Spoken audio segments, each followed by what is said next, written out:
बिस्मिल्लाहिर्रहमानिर्रहीम। अस्सलाम वालेकुम। आप देख रहे हैं हम फूड विद बेनिफिट्स। अल्लाह ताला आपकी ज़िंदगियों में और रिज़्क़ में बरकत अता करे। कैसे हैं आप सब लोग? आज मैं आप लोगों को बता रही हूँ कि भुट्टे के सीड्स को किस तरीके से सेव किया जा सकता है और इसको किस किस तरीके से इस्तेमाल किया जा सकता है। ये देखिए मेरे पास ये भुट्टा है, इसको इंग्लिश में कॉर्न भी बोलते हैं और पंजाबी में इसको छल्ली भी कहते हैं। इसके एक एक परत को हम इस तरीके से हटाते जाएंगे या दरमियान से इसके परत को दोनों साइड से पकड़ के इस तरीके से हम अलहदा भी कर सकते हैं, तो हमारे पास ये बिल्कुल साफ़ आ जाएगी इस तरीके से। ये देखिए इसके जो सीड्स हैं ना तो बहुत पके हुए हैं ना ही कच्चे हैं। इसके नीचे वाले हिस्से को इस तरीके से हम अलहदा कर लेंगे और इसको हम साफ़ करके अपने पास इस तरीके से रख लेंगे। ये देखें तमाम जो भुट्टे हैं उनको मैंने इस तरीके से साफ़ कर लिया है, इनके परतों को मैंने हटा लिया है। इसको हम पिज़्ज़े में भी इस्तेमाल कर सकते हैं, इसके सीड्स को सूप में भी इस्तेमाल कर सकते हैं। सर्दियों का सीज़न आ रहा है और इसे सैंडविच में भी इस्तेमाल किया जाता है। इस तरीके से दरमियान से इसको तोड़ेंगे और इस तरीके से इसके सीड्स को बहुत ही आसानी से हम अलहदा कर सकते हैं। नाइफ़ की मदद से भी इसके सीड्स को हम बहुत ही आसानी से अलहदा कर सकते हैं। ये देखिए मैं आपके सामने इसके सीड्स को अलहदा कर रही हूँ। आप भी इसी तरीके से कर सकते हैं। ये सीड्स को अलहदा करने का बहुत ही आसान तरीका है। दोनों तरीके मैंने आपको बता दी हैं। ये देखें मैंने तमाम भुट्टे के सीड्स को अलहदा कर लिए हैं, एक पानी के अंदर डाला है और इनको वॉश कर लेंगे। ये जो ऊपर इसके छोटे छोटे सीड्स आए हुए हैं इनको हम उतार देंगे। इनको हम तमाम सीड्स के अंदर शामिल नहीं करेंगे।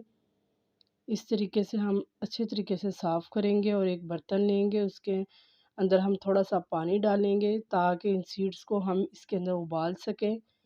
तमाम सीड्स को मैंने पानी के अंदर शामिल कर दिया है। अब मैं हाफ़ टी स्पून नमक शामिल करूँगी, 1 टीस्पून इसके अंदर मैं चीनी का शामिल करूँगी और इसको उबालेंगे हम उतनी देर तक जब तक ये अच्छी तरह पक ना जाए अंदर से।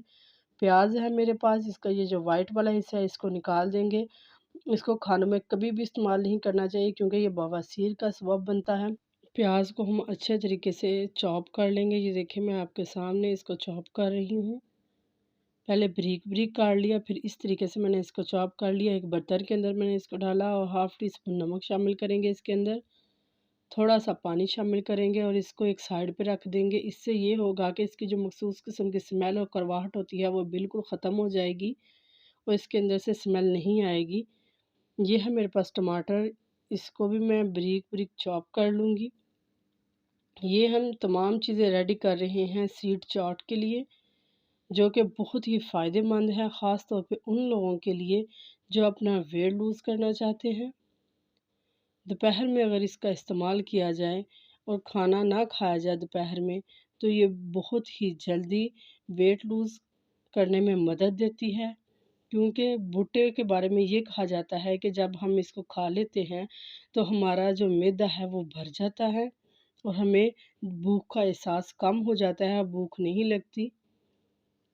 इसलिए भुट्टे को वेट लूज़ करने में बहुत ही अच्छा माना जाता है। ये मेरे पास जो सीड्स है बिल्कुल रेडी हो चुके हैं। अब मैं इसको एक बर्तन के अंदर निकालूंगी। रूम टेम्परेचर पानी है मेरे पास, इसके अंदर मैंने डाल दिया ताकि इसकी कुकिंग फ़ौरन रुक जाए। अब एक बर्तन के अंदर मैंने डाल दिया। अब ये सीड ठंडे हो चुके हैं। अब एक एयर टाइट जार लेंगे, उसके अंदर मैं इन तमाम सीड को भर दूंगी और फ्रीज़र के अंदर हम रख देंगे। साल 6 माह तक बहुत ही आसानी से इनका हम इस्तेमाल कर सकते हैं, ख़ास तौर पे सूप के अंदर, पिज़्ज़े और सैंडविच के अंदर।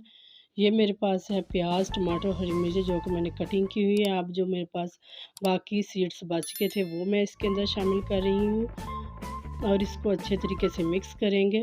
फिर हम इसके अंदर डालेंगे काला नमक, सुरख मिर्चें, वाइट नमक, चाट मसाला, 2 लेमन है उनका रस हम इसके अंदर शामिल करेंगे और फिर इसको अच्छे तरीके से मिक्स कर लेंगे। ये खाने में बहुत ही मज़े की है। ख़ास तौर पे जो लोग डाइट पे हैं वो तो इसका इस्तेमाल ज़रूर पर ज़रूर करें, क्योंकि ये एक तो खाने में मज़ा तो आता ही है, दूसरा वेट लूज़ करने में ये बहुत ही हेल्पफुल साबित होता है। अब एक डिश के अंदर मैं इसको इस तरीके से निकाल लूँगी। प्लीज़ मेरे चैनल को सब्सक्राइब कीजिए। अगर आप चैनल पे नए हैं तो अपने दोस्तों रिश्तेदारों के साथ शेयर कीजिए। इंशाल्लाह हम किसी नेक्स्ट वीडियो में फिर मिलेंगे। ओके, अल्लाह हाफ़िज़।